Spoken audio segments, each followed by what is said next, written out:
전라북도 상황을 알아보겠습니다. 전북에는 군산 비응항에 중계팀이 나가 있습니다. 예, 오점곤 기자. 네, 군산 비응항에 나와 있습니다. 예, 지금 어두워서 잘 보이지는 않지만요. 군산도 태풍의 영향권에 들어갈 것으로 보입니다. 현재 상황 어떻습니까? 네, 말씀하신 것처럼 지금 날씨가 어둑어둑해지는 그런 저녁 시간인데요. 아직 큰 태풍이 오고 있다, 이런 느낌을 제 몸으로 확 아주 강하게 느끼는 상황은 아닙니다. 낮보다 바람은 약간 강해졌고요. 비도 조금 오고 있지만은 당초 기상예보에서 얘기를 했던 초강력 태풍의 위력은 아직 여기서는 느끼지 못하고 있습니다. 자, 이쪽 바다 상황을 좀 한번 보실까요? 저희가 낚싯대에 사용하는 집어등 조명을 좀 잠깐 사용했는데요. 바다는 아직까지는 태풍 전 상황이라 그런지 아직까지는 비교적 잠잠한 편입니다. 이곳에 정박해 있던 배들은 다른 곳으로 이미 피항을 했거나 도로 위로 이미 올려져 있는 상황입니다. 앞서 중계에서 보셨지만은 서해를 따라서 북상 중인 태풍은 지금 전라남도 앞바다 쪽을 지나고 있습니다. 그런데 여러 번 말씀을 드리지만은 이번 태풍 바비는 이른바 느림보 태풍이다, 이렇게 부를 수 있을 것 같습니다. 저희 중계팀이 작년에 이곳에서 태풍 닝닝 기억하실 겁니다. 닝닝을 중계한 적이 있는데 그때는 말 그대로 순식간에 태풍이 위쪽으로 빨리 지나갔습니다. 기억을 좀 더듬어 보면 대략 시속이 45km 정도의 속도로 북서진을 했는데요.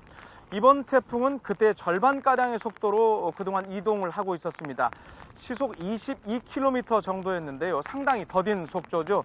다만 조금 전에 들어온 소식에 따르면 속도가 좀 빨라졌다고 합니다. 30km 정도 속도라는데 이 태풍의 속도가 빨라진 것이 어떤 의미를 갖는 것인지는 앞으로 태풍의 상황을 조금 더 지켜봐야 될 것 같습니다.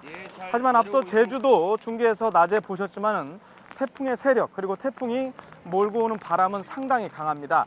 일단 예보에 따르면 오늘 밤부터 내일 새벽 사이에 순간 최대 풍속으로 초속 40m 그리고 최대 60m 사이 아주 강한 바람이 불 것이란 예보가 그대로 유지되고 있습니다. 시속으로 따지면 무려 시속 140km에서 210km 정도가 되는데요. 세력과 바람은 이렇게 강하고 속도는 생각보다 느리기 때문에 더 각별하게 주의를 해야 할 것 같습니다. 기상 예보에 따르면 또 지금 추세대로라면 태풍의 눈은 오늘 밤 11시나 늦어도 자정쯤에 이곳 군산 앞바다를 지나갈 것으로 보입니다. 이곳에서 대략 180km 떨어진 해상으로 지날 것으로 예상이 되는데요. 이번 태풍은 또 전북 지역에 최대 300mm의 많은 비도 뿌릴 것으로 예보가 돼서 바람뿐만 아니라 폭우도 현재 주의를 해야 하는 상황입니다. 현재 전라북도에서는 크고 작은 항구에 어선 3,300여 척이 대피를 해 있습니다. 도내 여객선 운항 항로는 4개인데요. 역시 모두 통제됐습니다. 일부 열차 운행도 차질을 빚게 됐습니다. 코레일은 태풍의 이동 상황 그리고 경로에 따라서 전라선과 호남선 일부 구간 운행을 중단할 예정이라고 밝혔습니다.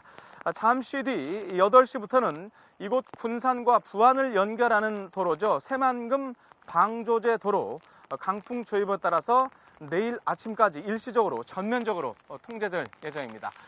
네, 아무쪼록 비도 계속 내리고 있는데요. 이번 태풍 큰 피해 없이 피해가 나더라도 최소화하는 선에서 무사히 잘 지나갔으면 하는 바람입니다.